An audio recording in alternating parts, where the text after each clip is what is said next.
আমরা গ্রুপ করে। এখন আগে তো ভিডিও জানতাম না, অঞ্চল অফিস এগুলো তো কিছুই জানতাম না।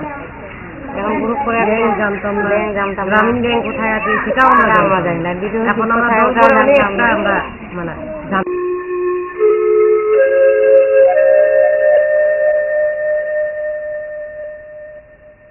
এই যে যেটা দেখছেন আপনারা বালাসুর নদীর তীরে কলম দিতে, এটা 100 দিন কাজের আওতায় এই প্রকল্পটা বনসৃজন করা হয়েছে।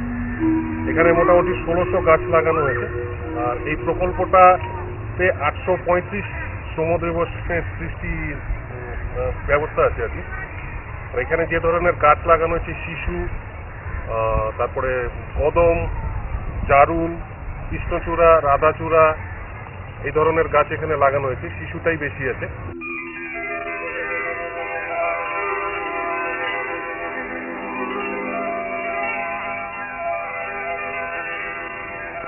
এই যে আপনারা পায়খানাটা করেছেন, এটা কতদিন ব্যবহার করছেন আপনারা? প্রায় 3 বছর। এমনিতে কোনো গন্ধ বা অন্য কোনো অসুবিধা হয় কি? গন্ধ হচ্ছে না। এখন এটা কি কাজ করছেন আপনারা এখানে? এখানে এই যে বেড়াগুলো একটু ভেঙে গেছে, বেড়াটা নতুন এটা আরো কিছুদিন ব্যবহার করা যায়। আচ্ছা।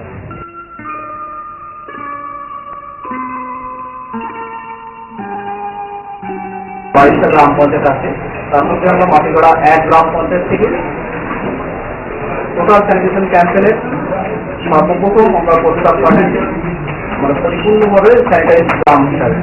সামান্য কিছু বাকি আছে, আমরা প্রায় সবটাই শেষ করে ফেলেছি। এখানে খুব অল্প সংখ্যা কয়েকটা বাড়িতে স্যানিটেশন বাকি আছে, সেটাও আমাদের এই অক্টোবর মাসের মধ্যে শেষ হয়ে যাবে। আমাদের এখন বাকি আছে 70টার মতো বাকি আছে, আমরা পুরো পরে একটু কমপ্লিট করে দিই। আমার নির্মল গ্রাম পঞ্চায়েত করার জন্য এগিয়ে আসছি, আমরা এটা কমপ্লিট করবো। আমাদের আমি বিএসআই নকশালবাড়ি।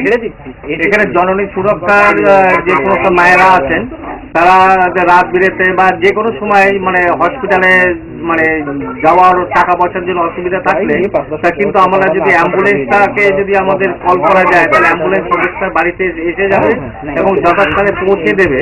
এবং তার জন্য যে চার্জটা, সেটা তাকে নগদে দিতে হবে না, সেটা পেশেন্ট যে 200 টাকা যে রেফারেল ট্রান্সপোর্টের পয়সাটা পাবে, সেটা ওর সাথে হসপিটালে অ্যাডজাস্ট হয়ে যাবে। যার ফলে মানে পেশেন্ট পার্টিকে কোনো সেই মুহূর্তে টাকা পয়সার জন্য কোনো রকম অসুবিধায় পড়তে হবে না।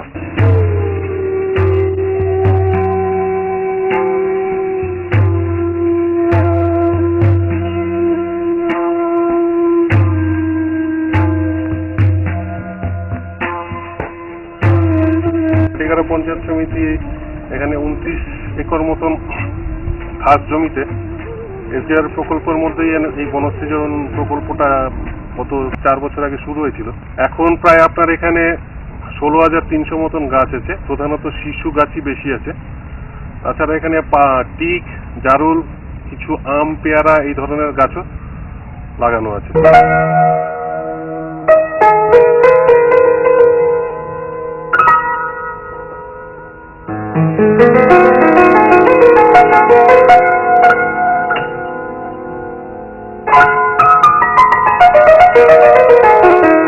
যে রাস্তাটা দেখছেন, এটা মানে সামনে রঙ্গিয়া থেকে আমরা যে ডুমরিগুড়িতে গেছিলাম সেই পর্যন্ত গত বছর এসডিআর ওই 2006-07 প্রকল্পে প্রায় 4,20,000 টাকা তৈরি করে এই রাস্তাটা তৈরি করা হয়।